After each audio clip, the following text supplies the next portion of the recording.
I think especially in my first term and even the second, it was quite difficult leaving my family and friends.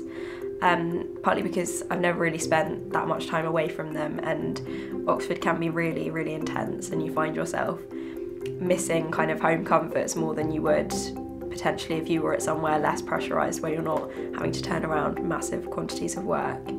I think the key was to really keep in contact with family as much as you can, and I go home a couple of times a term just to sort of refresh and give myself a break.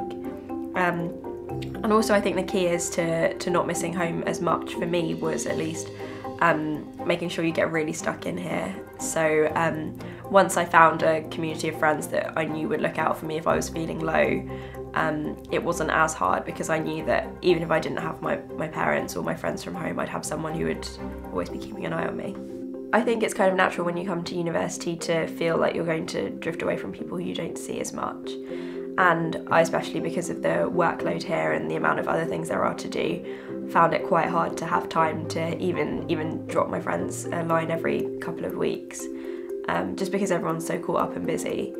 But I think we all agreed that it was never going to be anything to do with not wanting to speak to each other. We knew that we were going to be caught up in new things. And I think it kind of makes for a lot more conversation when you go back during the vacation, which here is quite a long time that you're back home for. So you feel like you're settled in two different places with friend groups, which is quite interesting, but it's good at the same time because you know that wherever you are, you've kind of got people who you can